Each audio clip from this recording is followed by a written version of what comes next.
Welcome to this edition of the Uncharted Sounds podcast. Once again, I'm Noel and I'm joined by my good friend Martin. How are you doing, Martin? Hey, how you doing, Noel? All good. Very good. Tell us about today's podcast, mate. Well, no, mate. What we've got on today is a bit. I guess it's a bit of a follow-on from our second ever episode. Now, if you remember our second episode, we featured the band Screen 3 From Norwich. a band from Norwich. That's right. And we interviewed Peter Ager and Neil Dyer, and it was a brilliant. So I strongly recommend people to go back and listen to that, because they're a band that not many people know, but their music is great. Now today, but there seemed to be a bit of a scene in Norwich, and there's quite a few bands that came out of that city. One of them was Screen 3, but another one was called the Higsons. And that's who we're featuring on our episode today. Fantastic.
Shall I tell you a little bit about the Higsons? Please do. So they're sort of in the 80s, 1980 to 1986-ish. Founded sometime in 1980, and it seemed to be around the University of East Anglia in Norwich. And in fact, their first recordings were on a compilation album called Norwich, a Fine City. But they were quite high profile in that time period. John Peel seemed to really like them. They had 5 John Peel sessions.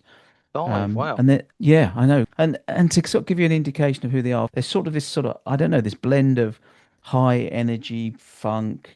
It's got a great groove to it, a bit of punk in there as well. Bit like, I guess, bands like sort of Pig Bag, maybe The Questions, maybe Early Style Council, something kind of like that. Upbeat, kind of good fun, happy times kind of stuff. Yeah. Yeah. Let me tell you a bit about the Higsons. So they had a lineup of Charlie Switch Higson on lead vocals, harmonica and piano. Now, Charlie Higson, some people obviously may be familiar with his name, but we are actually speaking to Charlie later on in this episode. Fantastic. About his time. Showing, etc. Yeah. Yes, exactly. Yeah. So yeah, Charlie Higson on lead vocals, Terry Edwards on guitar, saxophone and trumpet, Stuart McGeechin on guitar and vocals, Simon Charterton on drums and vocals, Colin Williams on bass and vocals, and then Dave Cummings on guitar and vocals. And Dave actually moved to London fairly shortly after the band formed and was replaced by Stuart McGeechin, and he actually played on most of their records. So let's just sort of do a canter through their biography. So cool. First single was I Don't Want to Live with Monkeys, and you'll notice that as we go through some of their song titles, they're quite unusual, I would say. Yeah. Catchy. But, yeah, Memorable. exactly. Yeah. So first single, I Don't Want to Live with Monkeys, and that actually got to number 5 in the UK indie chart.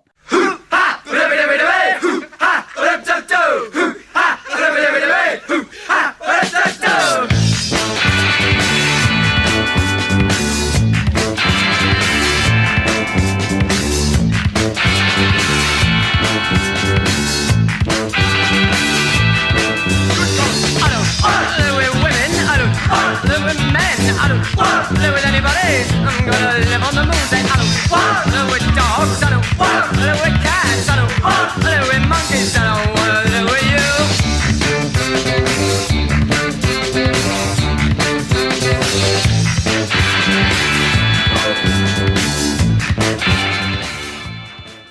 But that was released in 81.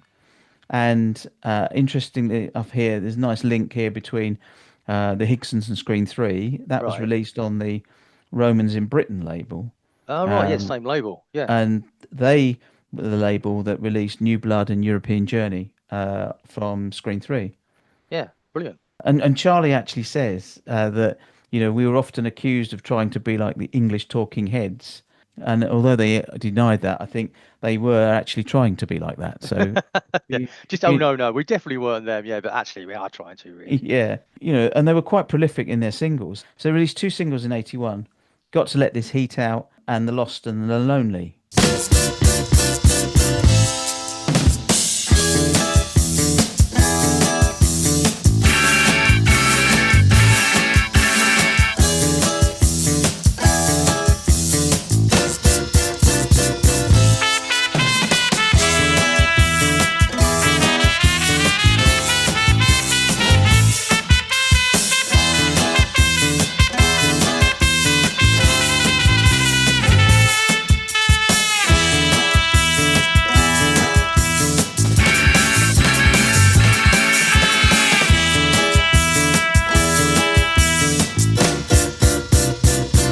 It's all agreed to me,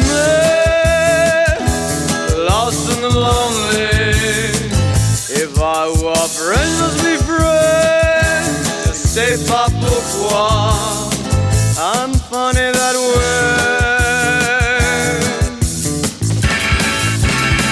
I'm funny that way. Now, those tracks were both released on their own WAP Records label. So although they started out on Romans in Britain, they actually released most of their stuff on their own label. Oh, interesting. So I saw actually that in 81 they supported Bow Wow Wow on a nationwide tour, but they also played at a festival which had a number of bands on, right? Which were a small festival, and they had bands which included Simple Minds, A Flock of Seagulls, Bauhaus, Sisters of Mercy, and 2 bands that we've had on our podcast, The Passions and B-Movie. Yeah, that was called the Futurama Festival. All right, so that's good stuff. As we move on into 82, 83, they then once again kept having some indie chart success. And one of their most remembered tracks was a track called Conspiracy. There's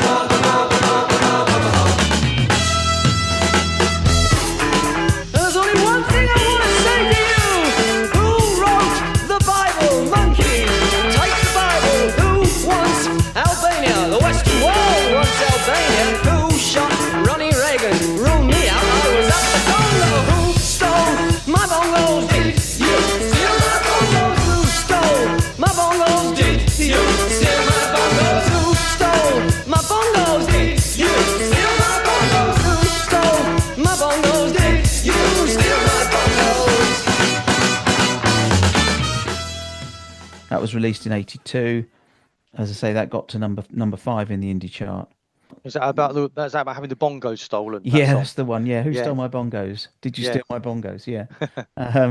Now after that, they then signed to Two Tone Records. Obviously, Two Tone at the time were huge, and they were one of the first sort of non-ska acts that was signed by the label. And they actually released a couple of singles for that label: "Tear the Whole Thing Down" and "Run Me Down."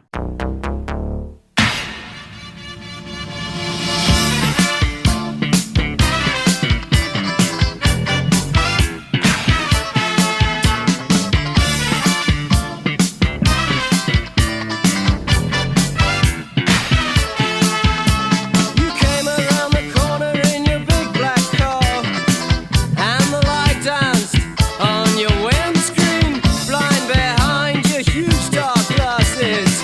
You slipped a smile that could have killed a cat. You said to me you should have run me down. I had to agree, 'cause we've been through hell to be standing here on this dusty road with a burnt out future. It all began in that car of yours. But was it me you were making love to? It screamed at me and still you smile. But a good assassination should be silent. Now, both those songs have a great 80s funky sound. They didn't chart, which I thought was quite surprising. Yeah, I mean, do you know what? I'll be honest with you. I didn't realise there were songs on Two Tone that weren't ska songs. I didn't realise that. So that was a bit of a learning for me, that one. Yeah, and me too. I obviously, Yeah. I only when I was doing when I was doing a bit more of the detailed research that they had that. And I say Yeah. those two tracks are particularly good. And I say Run Me Down, really good song. They kept pushing out the singles. 83, they had a single called Push Out the Boat that released and actually made number 4 in the UK indie chart.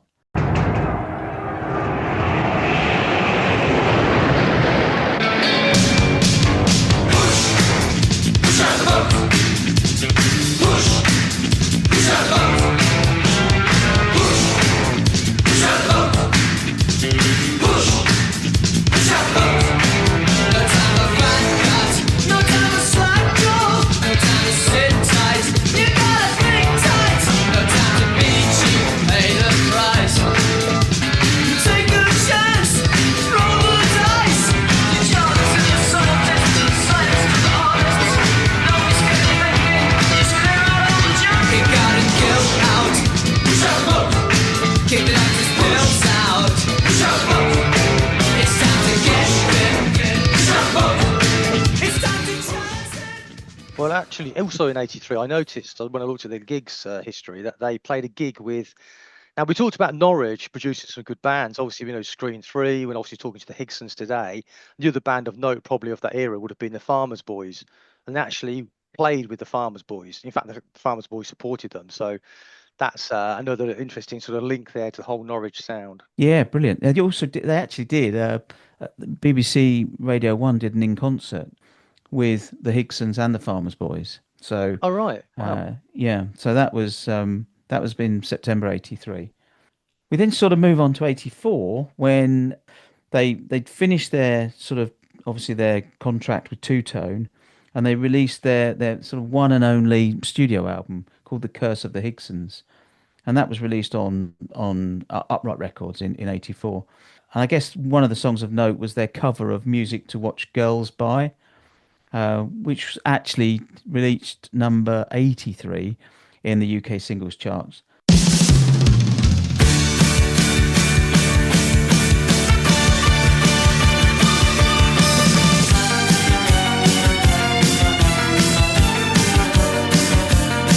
Well, the boys watch the girls and the girls watch the boys who watch the girls go by.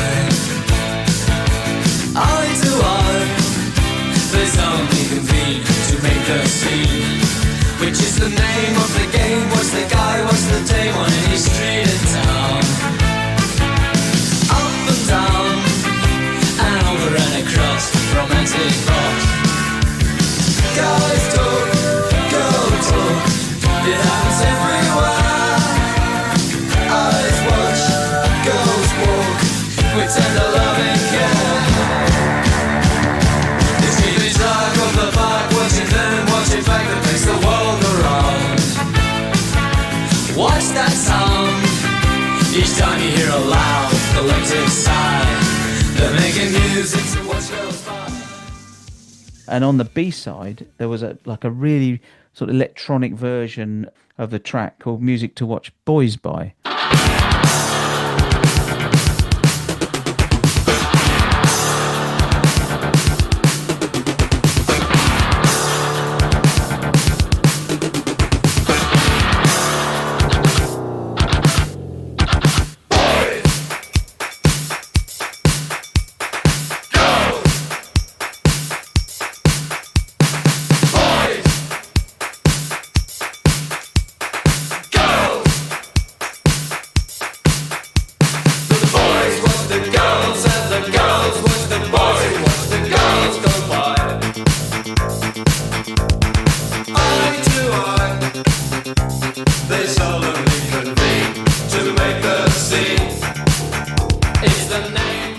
Into the last few years of the band, but 85 to 86, so the band released a single, Take It, and I think they then started work on their sort of second album, but actually got to a stage really where they sort of played their last gig in March '86, So they And did it, get a second album out. They stopped before the album was finished. Yeah. yeah, and it seems like they did disband by mutual consent, so don't sound like it ended badly. And Cherry Red Records, obviously one of the record labels that's released quite a few of our bands that we featured on the podcast, but they released I Don't Want to Live with Monkeys live in 2006, which was a reissue of a Camden Palace gig that they did back in 84. 84. That's the one, yeah, Yeah. back in Yeah. 84, which actually was broadcast on London Weekend Television in the Right. UK at the time. So now, as I said, they did five John Peel sessions between 81 and 84. And in one of the sessions, they actually re-recorded the John Peel theme tune. If we then go into sort of post 86, this is post the Higsons now. Now, Charlie Higson, as I say, some of our listeners may well know, he found he sort of started that, found fame as a comedy writer, actor in the Fast Show, and a little bit more about him later on. You've then got Dave Cummings, who spent several years as guitarist with the rock band Delamitri. Good band. He Good actually band. Yeah. then got back together with Charlie Higson as a scriptwriter on the Fast Show, and he can, from what I know so far, he continues to write for radio, TV, and film. Terry Edwards joined Gallon Drunk in 1993, fronted his own band and became a session musician. Simon Charterton formed the bands The Aftershave, Zook, Knitwood, and Simon and the Pope. So had a few bands there. Yeah. And then Terry Edwards and Simon Charterton played together in the Near Jazz Experience. And Stuart McGeechan and Colin Williams apparently went on just to have sort of full-time jobs. What a great name, the Near Jazz Experience. Great name. Yes. Yeah. Yeah. Then you've got the last sort of piece of information about the band, I guess, was that Robin Hitchcock, Yeah. I don't know if you know him. I think he Yeah, I had a think it was band. the Soft Boys, was it? Was it the Egyptians? Oh, yeah, that was another one of his bands. Yeah. Ah, okay. So Yeah. yes, so he actually loved the Higsons, and he paid tribute to the band by writing a song called "Listening to the Higsons." Got to let this hen out, which acknowledges their song "Got to Let This Heat Out," Right. because when he heard it, he thought that he heard them singing "Got to Let This Hen Out."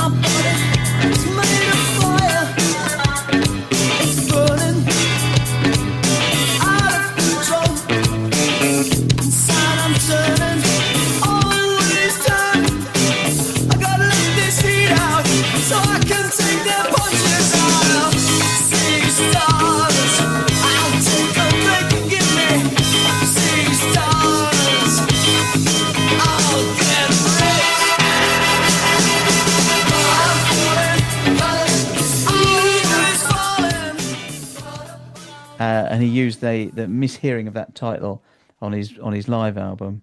Brilliant. And it does have, that song does have a sort of Papa's Got a Brand New Pig Bag sort of vibe about it, you know?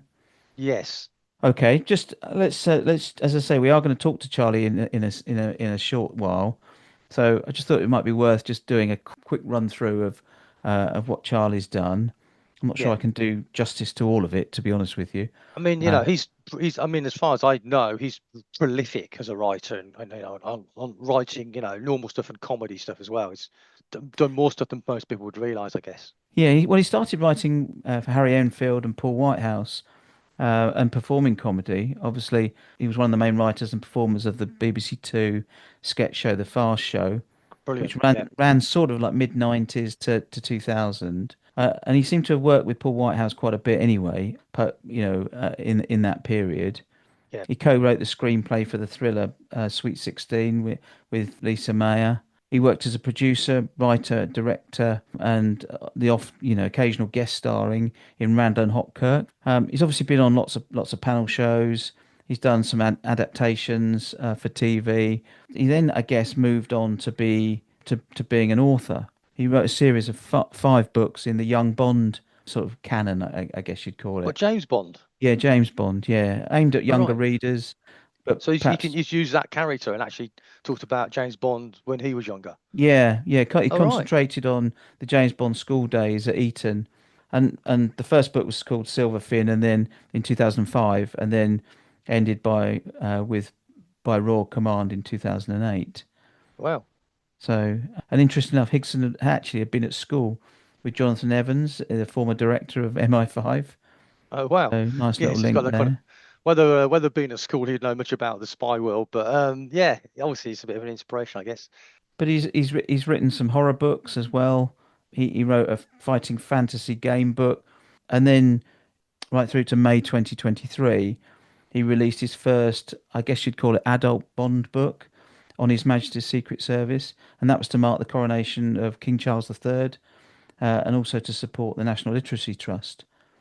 So as you Oh, can see, interesting. Yeah. what a varied career after the Yeah. actual Higsons.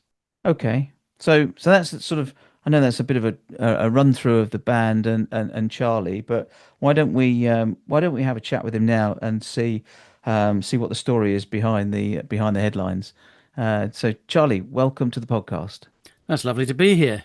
Can you just start for us by sort of talking us through some of your perhaps early musical influences? Well, I grew up in the 60s and then I was a teenager in the 70s.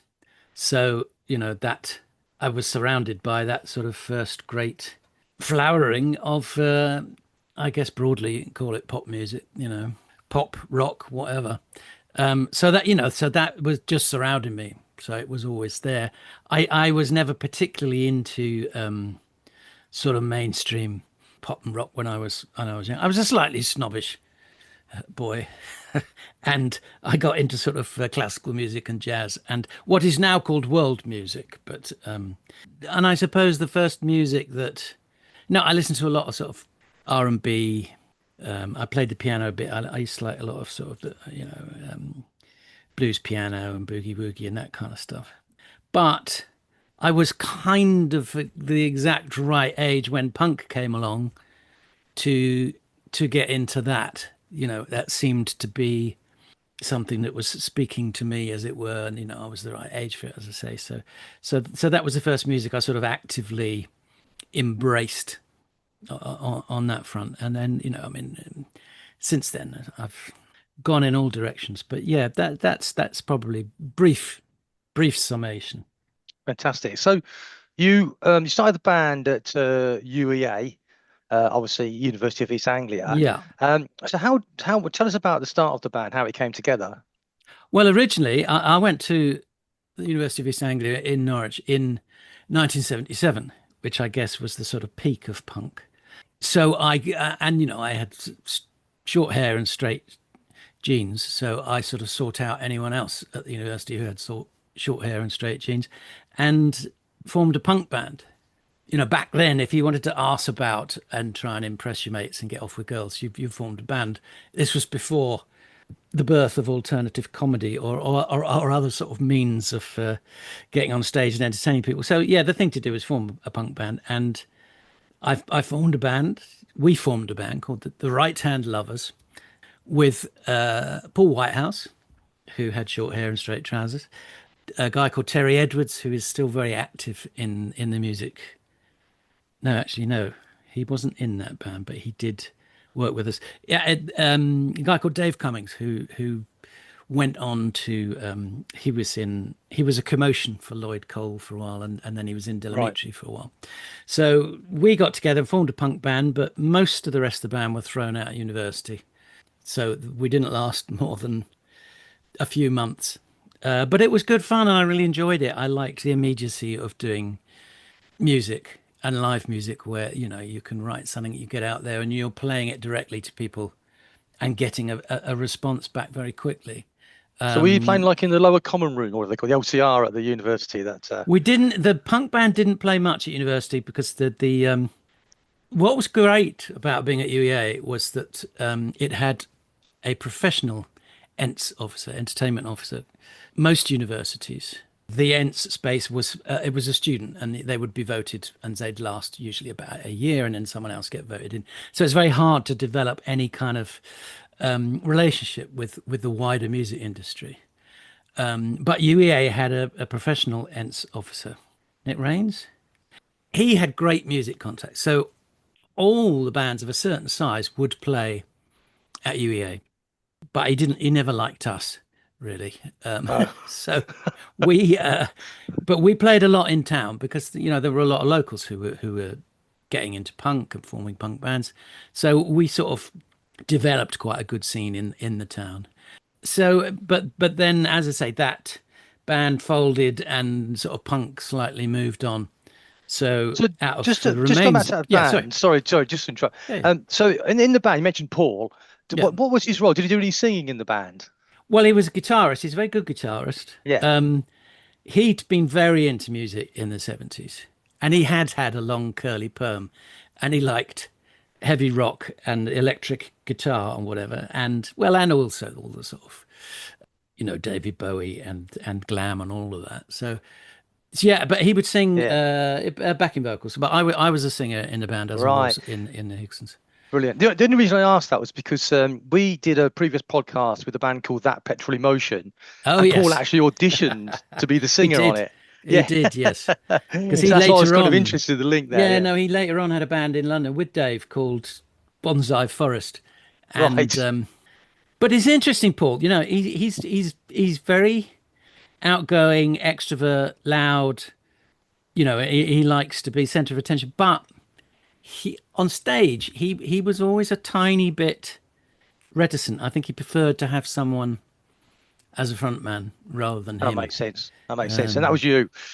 Yeah, he preferred to be the guy sort of taking the piss out of the singer than being the actual main singer. But So yeah, I did digress, and I apologise. So the Higsons then. So how did that follow? Yeah, so Paul had left, and most of the rest of the band. Dave was still around, so we formed a new band with a kind of new intake of students, and we just enjoyed playing, and being a student at university, you've got facilities there, places to practice, you can get hold of equipment, and there were more places to play around the university by then. So we went out on stage long before we were competent, and long before we'd really worked out what sort of a band we were. So it was only by playing a bit and writing songs that we kind of we sort of moved into it was sort of punk funk. It was white funk that was played slightly too fast to properly dance to. Yeah, more to pogo too. Yeah. Because there seemed to be a bit of a scene in Norwich at that time, because we interviewed in our second ever episode, and actually one of the main sort of drivers of the podcast was a band called Screen 3. And obviously there was Screen 3, yourselves, the Higsons, and the Farmers Boys were probably the three sort of poster bands. I know there were lots of others at that time as well. But did you all know each other? Yeah, of course. I mean, you know what? I think probably every major town, city, everywhere had a scene. Because that's what you did. You formed a band, and mostly there were small local bands playing in pubs, and they'd been known locally. I think what made UEA different was, as I say, there was Nick Rains there who was getting in lots of really good bands, and so there was the opportunity to support those bands, and that would give you wider recognition. And the other thing was that John Peel had a place quite near, and he got quite intrigued that there was music coming out of Norwich. It was kind of it's a sleepy little cathedral town. I mean, it's bigger and posher these days, but I think he thought it was slightly incongruous that there's all this music coming out. But I mean, it was on the back of punk. Everybody was wanting to go out and do music and create bands, and it was the idea you could do it for yourself, and there was a birth of small labels, indie labels, so you could actually put stuff out for relatively cheap. You didn't need all that big apparatus. And a couple of friends of ours at university who also had a band and a bit of money. They were from slightly wealthier families. They put out a compilation album of a lot of the bands that had grown up on the back of the punk movement. called "Welcome to Norwich, a Fine City," which is what the sign says when you come into Norwich. And John Peel, they obviously sent a copy to John Peel, and he was intrigued, and he started playing some of the tracks on it. And we had 2 tracks on there, which he played a bit, and so that was very encouraging. And on the back of that, the same people who'd done that album, they did our first single, "I Don't Want to Live with Monkeys." And again, John Peel really picked up on that. I think he gave us a session very early on, and that single did really well. I went to the top of the indie charts. So I think that album and us being able to get an indie hit like that, it made it all much more viable. And Nick Rains managed Screen 3. He looked at all the bands there and he thought, all right, this is the most commercial one. As I say, he didn't like us, so I think he thought we were a bit snotty. And and he managed to get them a deal with CBS, I think. It was, they weren't destined for superstardom, but it meant the whole thing was viable. And then that was the kind of first wave, and then after that, other bands came along like the Farmers Boys, who were local Norwich boys, and Serious Drinking, who were friends of ours at UEA, who got co-opted into the Oi movement. Right. But then Gary Bushell got very upset when he found out they were all students. so yeah, and then the Farmers Boys got a major signing of sorts, didn't they? And yeah, they were quite poppy and accessible, so they did pretty well. So it sounds like that the label you talked about, Romans in Britain, yeah, which obviously gave you your initial leg up with the compilation album and your first single. Yeah. And then from then after that, I think you moved to your own label, WAP Records. Yeah, we did. This was a time, well, as I say, the indie music actually was indie music. These were tiny independent labels. We did it under the patronage of a local record shop, who I think invested in it, and also through this organization, the Cartel, which was a distributor for indie labels, because that was the problem. Is you could make a record physically, but if you couldn't actually get it out there and sell it, there was no point. So the Cartel, under them, an umbrella of all these indie labels, and they would go around and selling them for you. So yeah, it became viable that we did our own. Romans in Britain weren't really a label; they were just 2 guys who put out a couple of records. Well, I don't know whether WAP Records was really a label either. It was just us putting out our own records, and we did it all ourselves. And I did all the sleeves, all the artwork, and yeah, it was all sold by the Cartel. And then we also had a good live agency, station agency in London, and they organised all the gigs. So fairly soon, particularly after the success of I Don't Want to Live with Monkeys, we were pretty much touring all the time around the UK, because there was still, in the early 80s, there were a lot of places you could play. There were small venues, there were clubs, small clubs. There was the student circuit. That was very useful to bands like us. That was probably our biggest audience. And then, as the 80s went on, a lot of those clubs stopped doing live music. They moved over to doing club music, because a lot more people came. They didn't have to pay a band, and it was a lot easier. Yeah. So that makes it sense. sort of slightly killed off live music in the 80s, but it came back in the 90s with Britpop. But yeah, it was a bit. Jumping ahead, that's pretty much why we stopped doing it at the end, because there weren't places to play anymore. Right. So how did you go from there to Two Tone then? Because that seemed quite a leap. Well, we did a few singles on our label, and we'd got to know a friend, or once you're sort of in that world, and through other people we knew at university, we were making contacts with other musicians and things. And some members of Madness were friends of friends, and they started.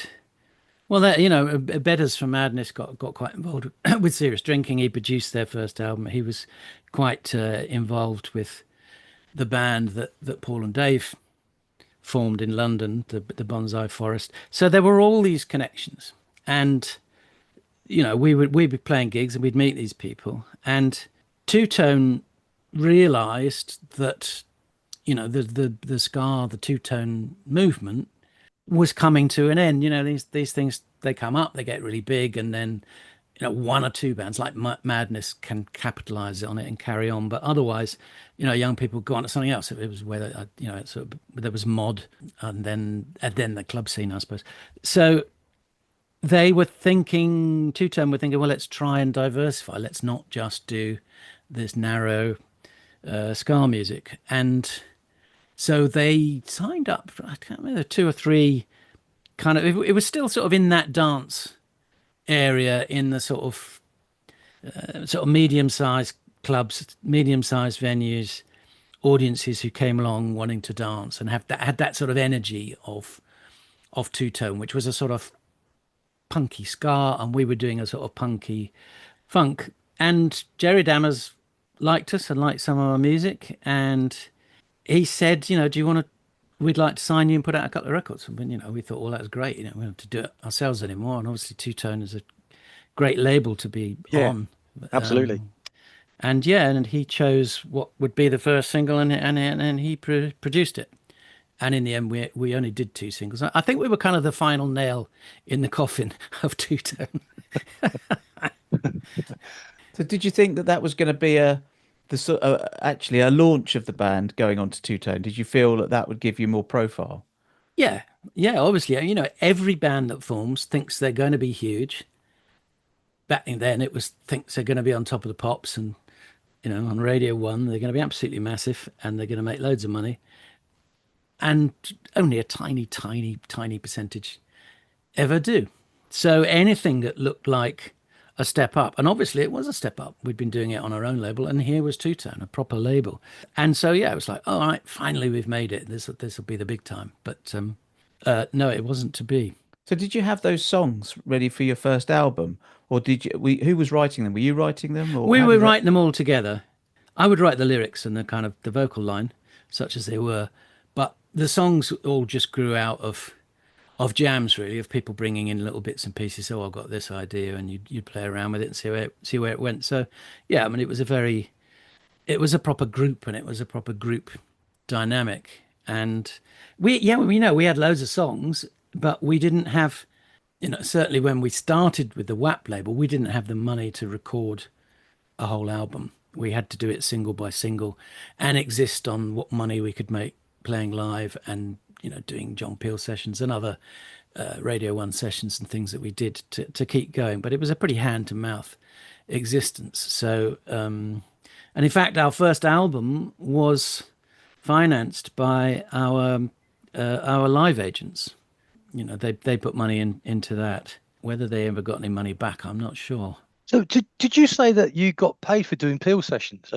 Yeah. No, well, it's the BBC, and you're paid to do the sessions because they're hiring you to come and provide music for them. And then, of course, you get royalties on the back of that when it goes out, and more if it's repeated. So, yeah, for a lot of bands, that was their lifeline was doing things like that. So you mentioned obviously about the band obviously splitting, and obviously one of the things you mentioned was the lack of venues because of everybody moving to hiring a DJ, so it's so much cheaper than a band.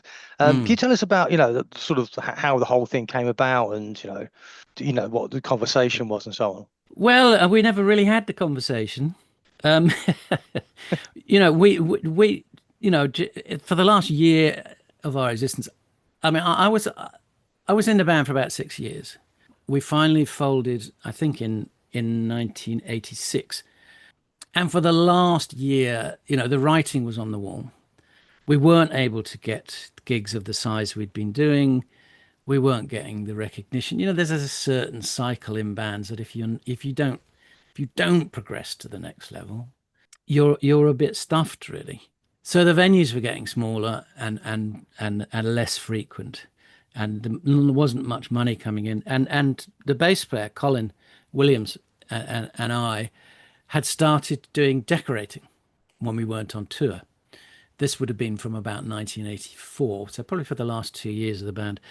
We'd both moved to London, and there are a lot of houses in London, and they all need decorating. So it was very easy for us to get work, and that was the first time in my life I actually had some money, some spending money, because it was, as I say, it was completely hand to mouth being in the band. And we got a good reputation as decorators, and so by word of mouth we'd be passed from one person to the next. But then we would have to stop because we got to go on tour, or we got to do some rehearsing and write some songs or whatever. But during that last year, we started to think, if we did decorating full time, we'd actually make pretty good money. So that was a very big factor in it. We could have, we reached a position where it was like, we'd sort of gone up the hill over the top and coming down the other side, and you think, right, well, do we persevere and just keep going, maybe try and reinvent ourselves a bit and kind of push up again?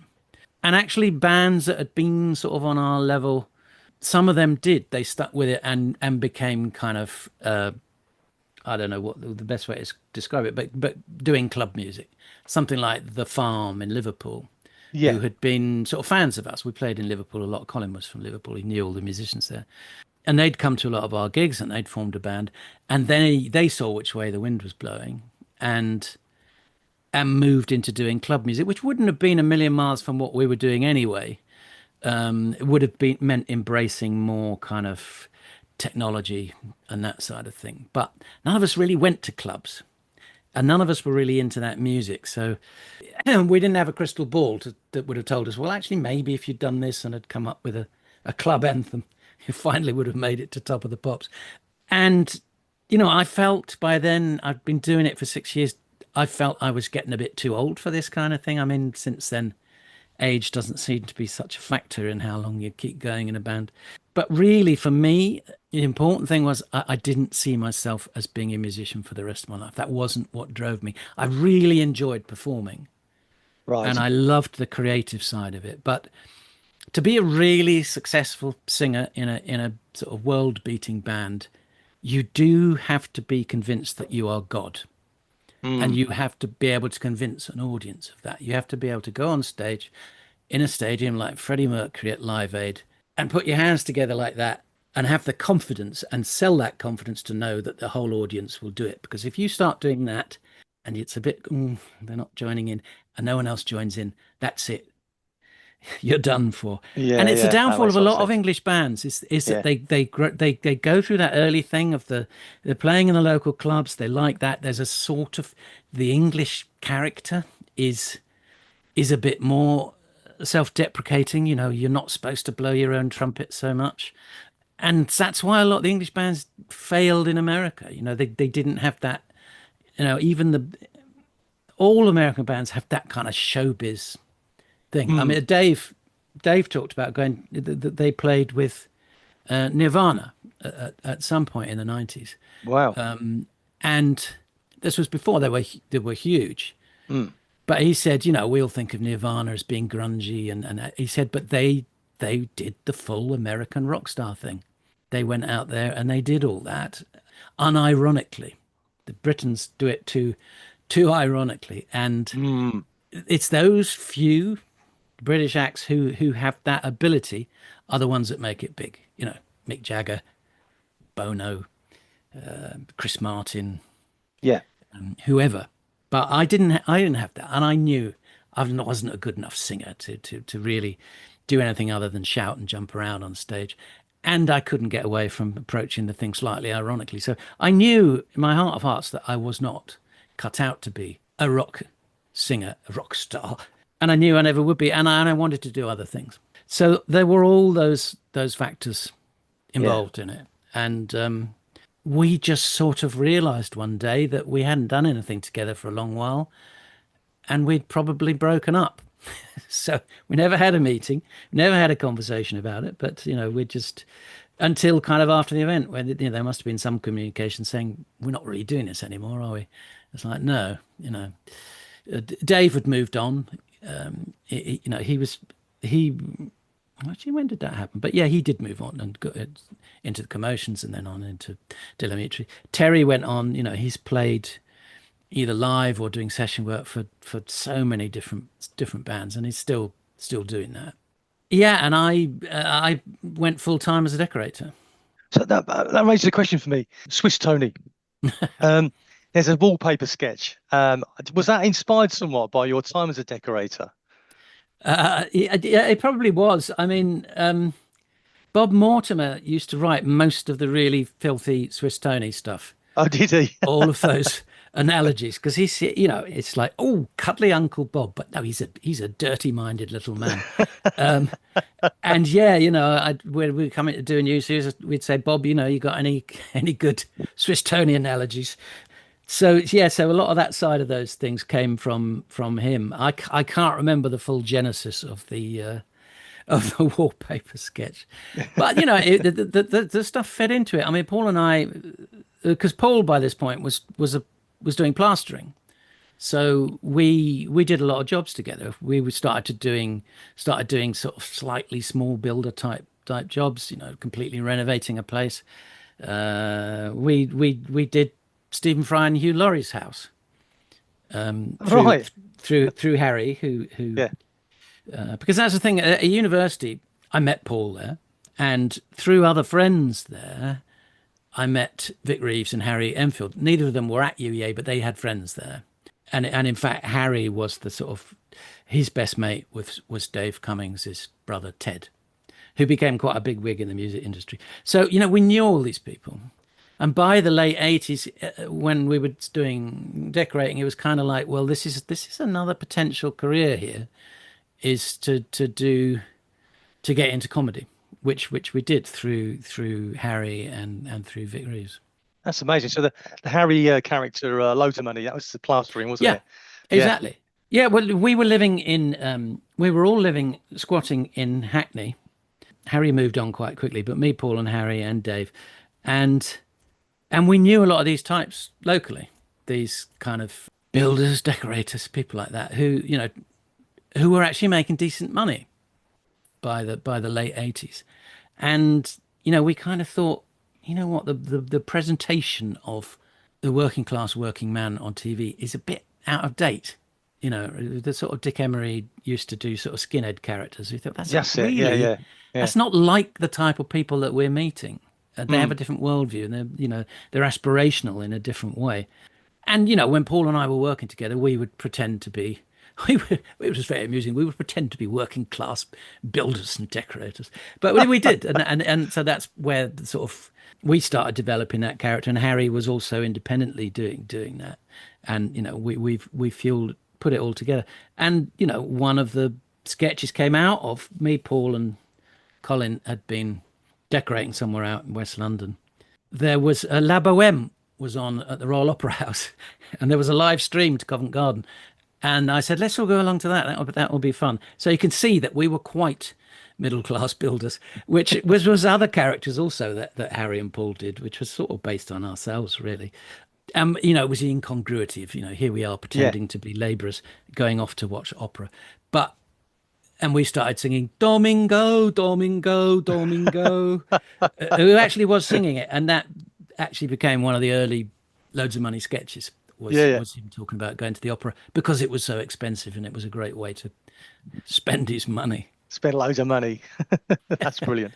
What a great story. So that's a bit of a leap then into being commissioned on the telly then, from being having that sort of relationship. How did that all? Well, it all started with punk, and the punk movement didn't last very long. It was couple of years at the most, and if you compiled all the really great punk records, you'd probably get a double album, single songs. But the philosophy behind it and that had a huge effect right across the board. That idea of, as I mentioned before, of doing it for yourself, of not having to spend huge amounts of money on things, of just getting up there and having that energy to do things, and that, that youthful energy, and that fed into so many other things. That fed into comedy. The young ones was definitely came on the back of punk. Yes, definitely. And loads of other stuff like that. You could see that happening through the 80s, that these were people who'd been inspired by what happened in the late 70s with punk. And also, punk was political. It was coming out of what was going on socially, and it was connected with things like Rock Against Racism and all this sort of stuff. There was a big shift in society and in attitudes, and Paul and I kept that sort of punk attitude, and you could see it also happened with in the emergence of independent TV companies. That had to have been inspired by independent labels. It's the idea, well, we don't have to necessarily do it through the BBC or through one of these monoliths. We can do it for ourselves. So that fed into everything that was happening and the type of comedy and the stand-up that was happening in the early 80s. And the UK Saturday Night Live, which became Friday Night Live, that was inspired by a lot of that. The music they had on, the acts they had on. And so, through the 80s, the whole alternative comedy thing had grown up. And, Harry was really into that. Vic Reeves was really into that. Paul and I originally were kind of, this is interesting. We'd go at the gigs and things and get involved as much as we could. And, and then Harry got the job doing Stavros on Saturday Night Live, which was Paul's character. He got it from Paul. And we ended up writing for Stavros and creating loads of money. And it was just seen as, this is fun. This is a good thing to do. And it was live as well. So it had that live energy about it.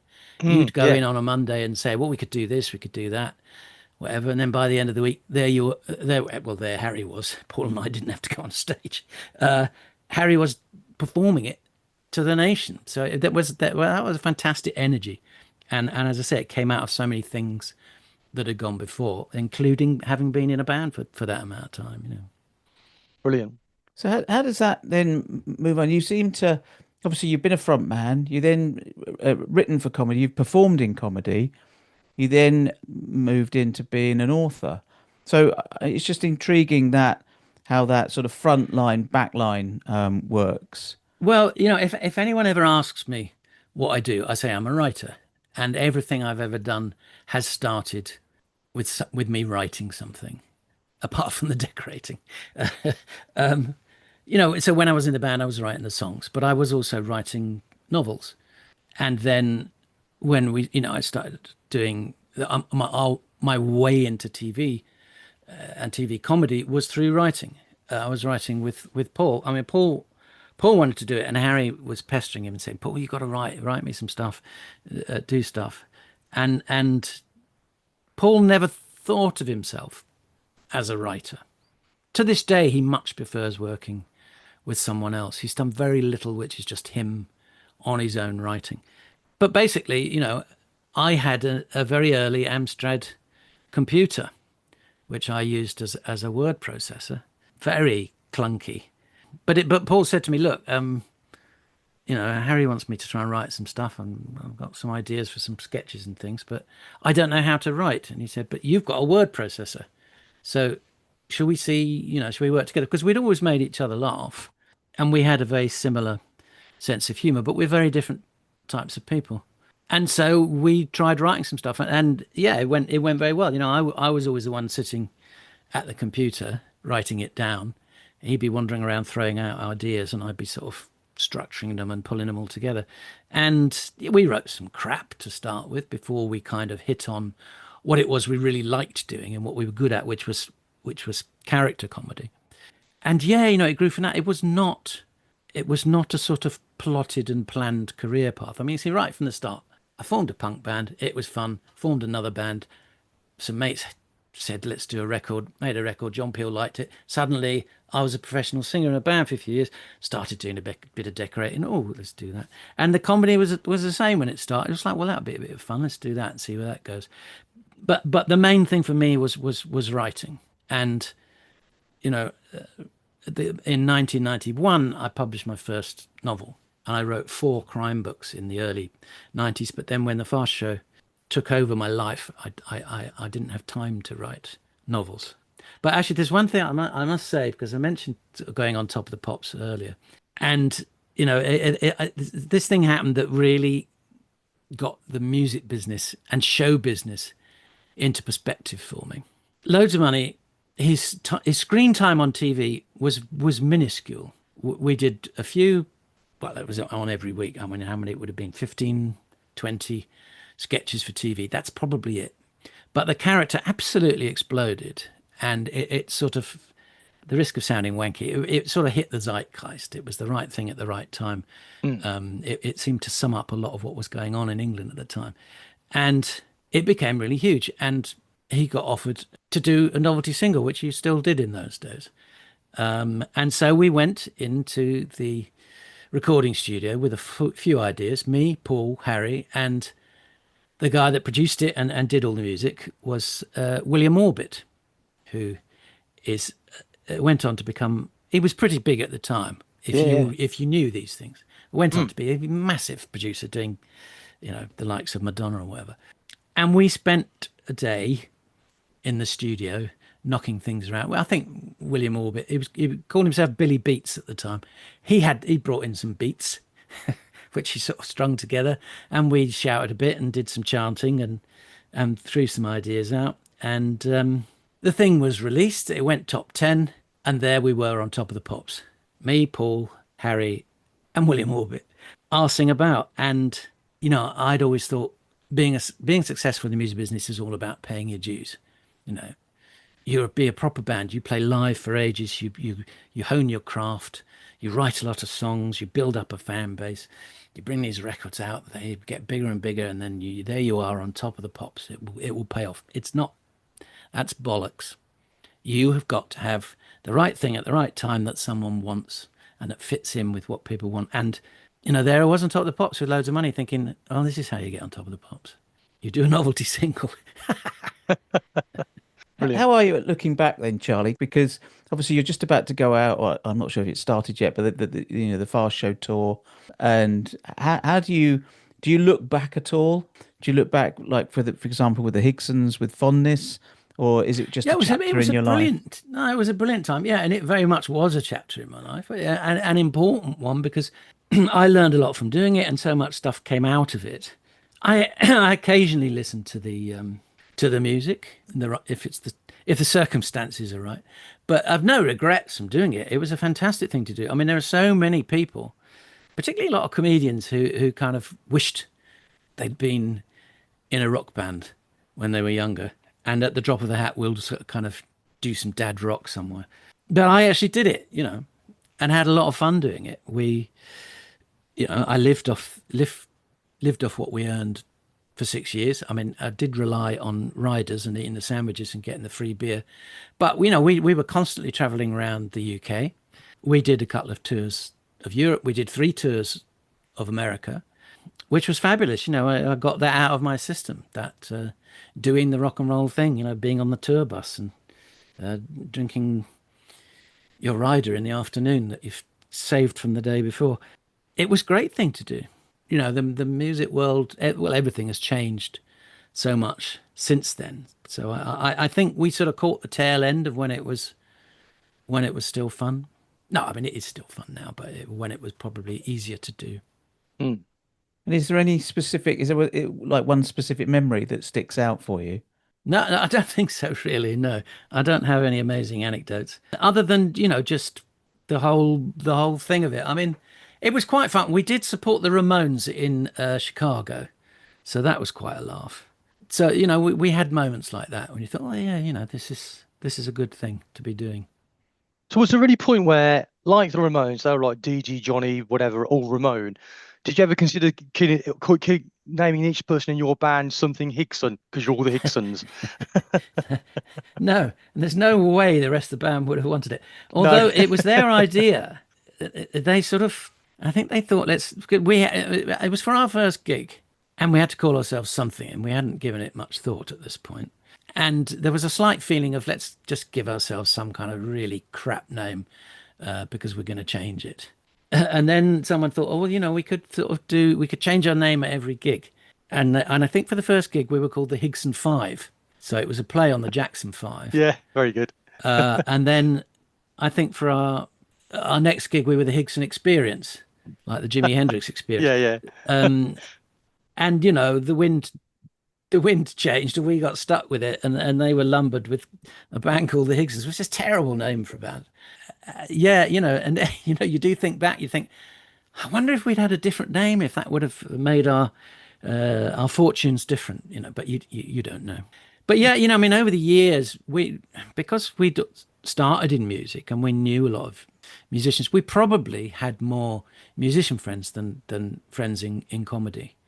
There still is. I still do know, more friends of mine are musicians than are in showbiz, comedy or writing. So, and I think that there was quite a lot that fed into the Fast Show. We're quite a lot of music on that and music based stuff, and we always wanted to make it as good and real and as authentic as we could. We didn't want to do the sort of two Ronnies where they would dress up as punks or something, as middle-aged men, and kind of take the piss out of it. And so, Neil Gallagher was very nearly in Jazz Club. No, Neil Gallagher, the less known Gallagher brother. Noel Gallagher, was, the triplet. He was lined up to come on to Jazz Club. As he said, he was a big fan of the show, and he said, could he come on and do something on Jazz Club? And we thought it would be quite funny to get him on and have him playing the flute, which is always a good comedy instrument. And he was going to come, but then last minute, I've got to go and do a music. We've had our record's done well in Germany. We've got to go and do a music show in Germany. So sorry, I can't do it. So that was that. But I think, as I said before, that sort of overlap of punk and how that affected things, and it affected our approach to the Fast Show. Really, it was short and sharp and tried to keep the energy up, and then there was a lot of music. And in fact, the first thing that Paul and I did on a comedy show on TV was on, I think it must have been Friday Night Live by then, because we'd got to know Stephen Fry and Hugh Laurie through decorating their place and through working with Harry and doing stuff on the show. And in fact, we used to put together bands and play sort of R&B blues type stuff, typical dad rock band. And Hugh played with us on a couple of them because he wanted to play some live music, playing piano. But yeah, there was a sketch where Stephen, I think, I can't remember whether he's trying to teach Stephen how to do rock and roll music, or Stephen's trying to teach him anyway. But basically, Hugh wanted to show off how good he was at playing piano on the TV. And he said to us, it would be great if we had a little band. So me, Paul, Colin, the bass player, and Harry did a little band, and we styled ourselves on those great BBC light entertainment bands you'd see on entertainment shows backing Lulu or whatever. So we all had big headphones and sort of pudding bowl wigs, roll necks and blazers, and we were all very formal. And I played the drums, and Colin was on bass, and Paul was on guitar, and Harry was conducting us, as they used to have. So that was our first appearance on a comedy show on TV, was as Hugh Laurie's backing band. You can find the sketch. It's there on YouTube somewhere, but I can't remember what it's called. Brilliant. I was going to ask actually about how is music still a part of you? You mentioned that you play piano. Is that still a part of your life? Yeah, I mean, I do tinker around with music, and occasionally play with some friends, make music on my computer. So a bit of that. But my middle son Jim went into the music business, and he had a band called Koala, Kawala. They're having a bit of a hiatus at the moment, but they did really well, because he's a really good singer. He's a proper singer, and he can definitely have a career in music. So yeah, they've done very well. So that's been nice. No plans for the Higson reunion then? We're too old now. And I mean, the thing is, the music that we played, it was fast, dancey, jumping around and shouting type of music. Once you're in your late 60s into your 70s, that you can't really do that.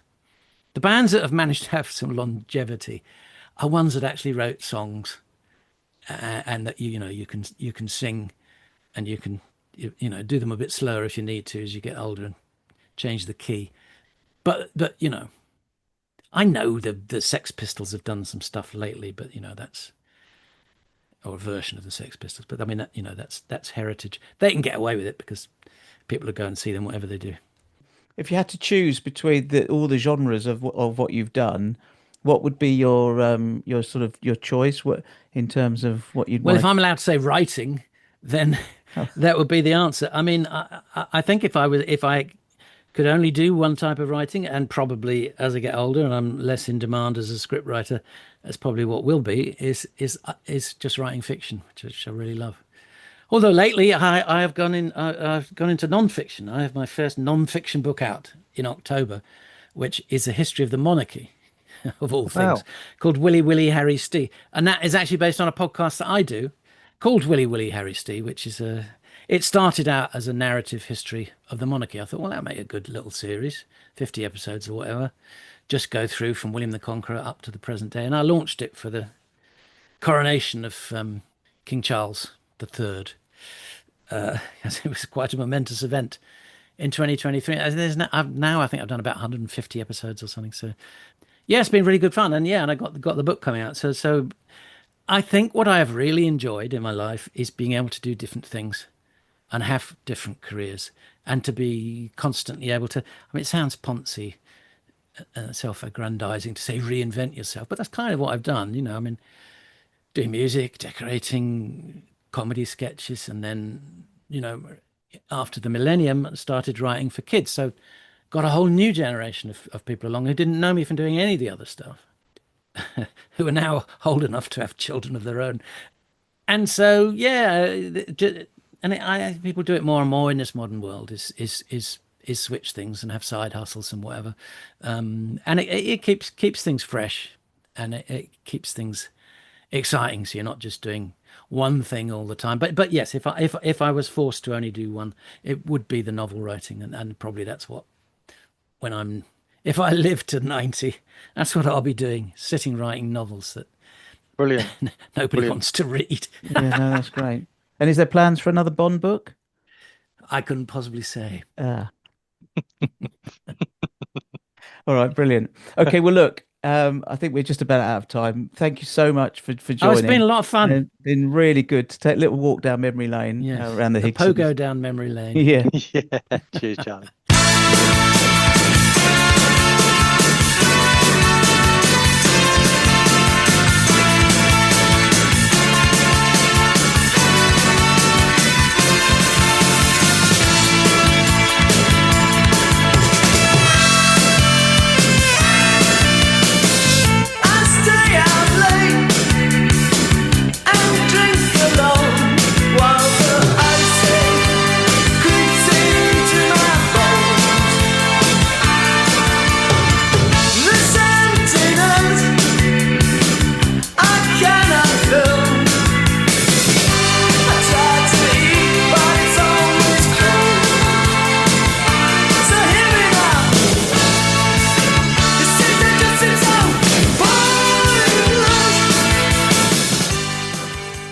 Well, thank you for listening to this episode of the podcast. Now, as you know, we do our research from a variety of sources, but if you want to add any more detail for us or even correct us on anything, then please do get in touch with us. Where can they get in touch with us, Noel? They can contact us on our email address, which is unchartedsoundspodcast@gmail.com. And of course, you can also get in touch with us on our Facebook group, the Uncharted Sounds group, as well as our Facebook page, the Uncharted Sounds page. And of course, you can also contact us on our website, www.uncharted-sounds.co.uk.